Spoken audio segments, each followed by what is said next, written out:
School रास्ता उपरे पकाइले गछ अजणा व्यक्ति कारण अस्पष्ट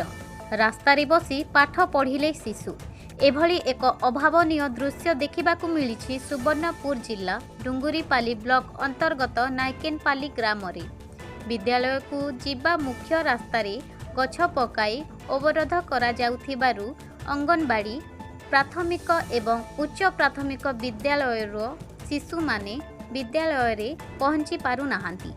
एहार प्रतिवाद रे अभिभावक माने राजरास्ता उपरे पिला मानंकु बसाई पाठ पढ़ा कराई निजर असंतोष प्रकाश करिसंती। खबर पाई पुलिस घटनास्थल रे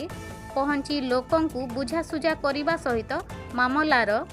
समाधान पाई चेष्टा करूछि। कथा जे गाना से आसिकरी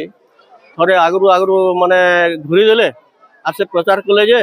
रास्ता रे तने आवर्जना पगोजन एवं बाटा भी तने स्कूल के पलगोजन आर मोर बाटा भी हमर बाटा भी खराब हो जे इटा कहला परे ता बुझाबुझी कलु आ लास्ट टाइम से कहला ठीक होचे इटा अलगेन होचे वाला आर आजी जेते बेले से फेन पुनर्बार घुरी जे तो सती लगी हमें टिके भल न लागला बोले काहले फेन घुरी वर्तमान पर्यंत से नहीं आसबार ताले किंतु तार कहवार अनुसार सब लोके जमले कहमी बोलजे आमर पुलिस बाबू मैंने डाकले भी से नहीं आवार किंतु इतार पूर्वर आम यहाँ दीर्घ 31 वर्ष है ताकि जमी म्यूचुअल कराई आम स्कूल जमी ताके हाँ से कार कहले जीवन आवाले असुविधा ले केनता छात्र छात्री पढो रास्ता हाँ सेटा ये असुविधा ले से घुरी देजे बोले तो पढुजन हमती आमे जते कहले भी से ठकिन होचे जेतु गुटे डॉक्यूमेंट अच्छे माने से लिखिनी जे रास्ता पर केनता छुआ माने पाठ पढो आ कोन करबे आज्ञा जदि तारने जाई नहीं पारबे पाठ तो गोटा महंगा जिनिस के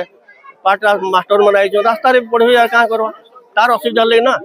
से जतेले तार पूर्व पुरुष ले लिखिनी देले जे मैं बाढ़ दउछु बोली करी आर तार बदल से माने नै छंती आर फिर भी मना करछन लाड आपने जने करछे। सुवर्णपुर जिल्लारू रामहरि सेठींको रिपोर्ट जुबा चेहरा।